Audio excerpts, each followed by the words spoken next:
In this lesson, we'll take a quick look at the interface and look at how we can start to bring in some geometry so that we can start working in Mudbox. So let's go into Mudbox and let's go to New Scene. And you're going to bring up this window. You can choose to turn this off, but it's just going to have a list of any recent files that you may have had, any little tutorials that you may want to go through as far as just getting up to speed. We'll cover most of that information within this course. But we also have a section here for starting points. And so you can see we have a few meshes that we can actually start with here in Mudbox. So if you don't have the opportunity or the desire to build something in another application, you just want to kind of start playing with Mudbox, you have a lot of starting points to be able to use. Okay, so if we want to start out, we can just choose this human body, and you can see it here in the 3D view. Okay, so here you can see a 3D view tab next to that UV view, image browser, and Mudbox community. So here in the 3D view, if we hold down Alt and use our left mouse button, we can rotate around. Middle mouse, we can pan around our scene, and then right mouse, we can track in and out. Okay, so that enables us to navigate our 3D view, and this is where we can come in and start to sculpt our model and do our painting. Okay, we also have a UV view here. As you can see, the UVs for our model are within this one tile. Mudbox also works with multiple tiles, so if you have texture set up that way, you can work with them here. You can't really modify your UVs here. It just gives you the opportunity to look and see what those look like. The image browser will let you go ahead and put in a folder here, and you can view images. Those around in here. You can use the same hotkeys to kind of move around in here. We can also send these images to be a stamp or a stencil, and so it gives you a lot of information about our images, and that can be found in our image browser tab. We also have a Mudbox community tab, which will allow you to go to the Mudbox community here on the area. You can find a gallery of images that users have created. You can also find tutorials. You can see here's the artist guide. You can also go into the library and look for stencils and stamps and those kinds of things and download those. And you can also upload to the community as well. Okay, and up above these four tabs, we have the menu bar here. So we've got file menus. This is where we're going to be able to send our geometry back and forth with our other applications. We can also open scenes, create new scenes, save scenes. This is also where we can import OBJ geometry. If we don't want to use a starting point, we want to bring in some geometry from another application, we can use this import. Okay. Under edit, we have options for selecting, freezing, locking, undo, redo, things like that. Under create, we have again the meshes that we saw in that initial window. We have those here. So if we want to add an additional mesh, you can come in and add that mesh over here. We also have the ability to create some curves, create a camera, create lights and materials, selection sets, and stencils. And then here is a mesh menu item, and this is going to be concerned with our subdivision sort of workflow. We'll look at that in the next lesson, but it also has options for our setting our mirroring axis, transferring details, setting up the PTEX for painting UV-less textures, and then also a few options for working with UVs. Okay, we have a curves item here. We have a display item, so we can change the display, how our model is displayed within our 3D view. Maps will allow us to extract texture maps, normal maps, displacement maps, things like that. We can also create movies, turntables, movies of our work, save screen images here into the render item, and then we can bring up different windows to give us more information, and then a help item here that can get a lot of help from different areas, Mudbox help, look at the learning path, training videos, things like that.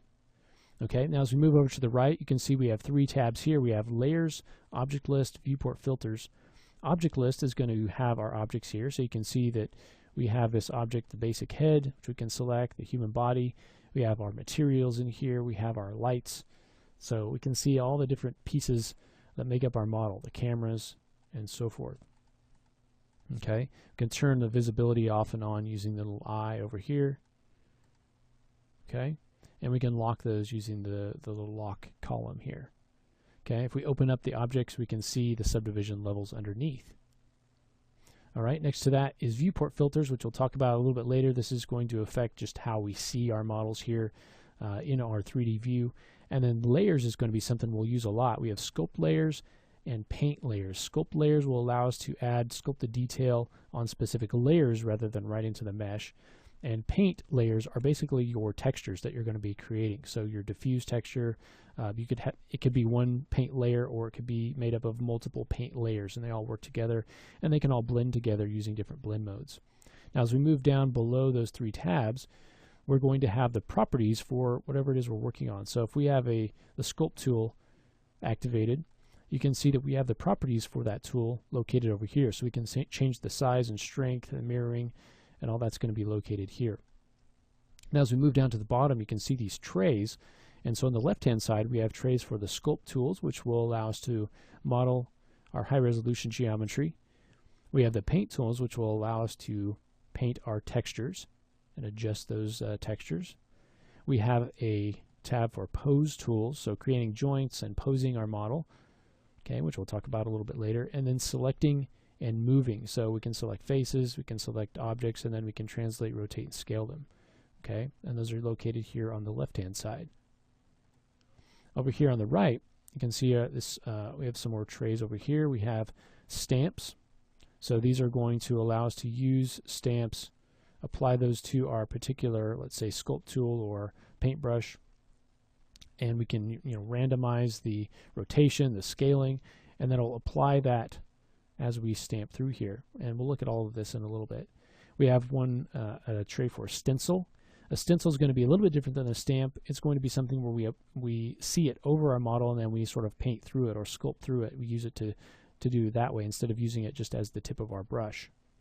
When we have a fall off tray, which defines the sort of shape of our brush, how that brush falls off to the outer rim there.